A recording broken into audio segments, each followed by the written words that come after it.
नमस्कार साथीहरू, यो हो बुढीनन्दा नगरपालिका र जगन्नाथ गाउँपालिका जोड्ने बेली ब्रिज पुल।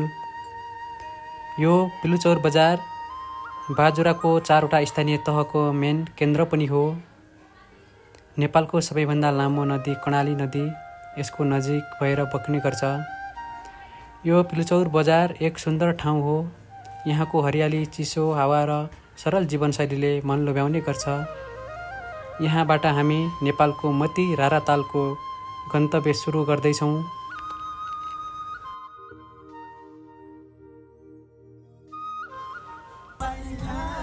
पिलुचौर हाट बजारबाट हामी कर्णाली करिडोर हुँदै हिमाली गाउँपालिका मुगु रारातालसम्मको यात्रामा छौँ।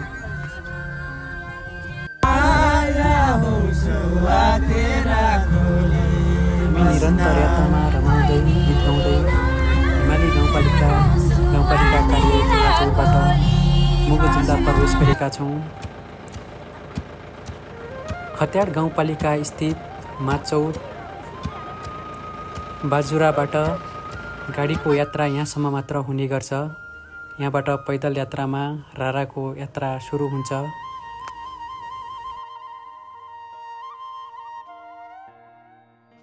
हामी मुगु जिल्ला प्रवेश गरिसकेका छौँ। यहाँको भूगोल अझै अप्ठ्यारो छ, तर मन लोभ्याउने खालको छ। साना साना गाउँहरू, जताततै गोठ अनि रमाइला कुरा गर्दै हामी यात्रामा निरन्तर अगाडि बढिरहेका छौँ।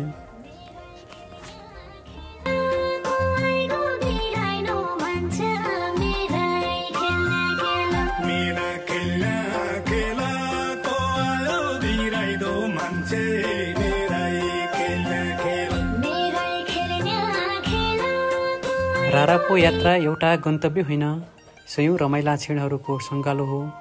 कहिले उकाली चढ्दै गरिने मजाक, कहिले नयाँ साथी बनाउने मोड।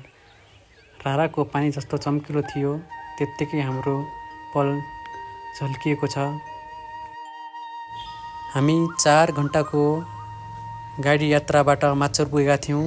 माचौरबाट पैदल यात्रामा 4-5 घण्टामा 7:30-8 बजेतिर रारा नजिक रारा इको रिसोर्टमा यहीँ सबै बास बसेका थियौँ।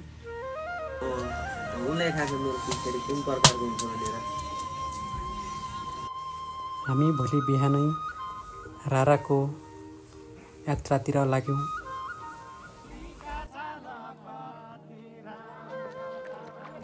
केही समयपछि हाम्रो रारामा देउडा सुरु भयो।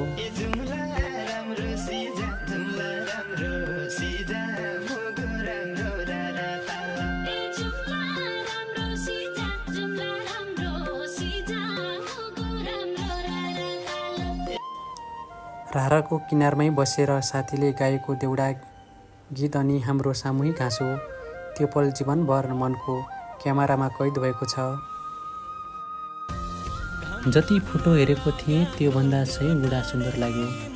साथीहरू झन् ताल देख्ने बित्तिकै उठेर त्यो त स्वर्ग हो भने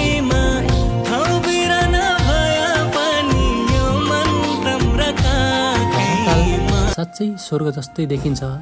नीलो पानी, वरिपरि हरियाली अनि शान्त वातावरण। यो नेपालको सबैभन्दा ठुलो ताल हो। यहाँ पुगेर लाग्छ यात्रा सार्थक भयो।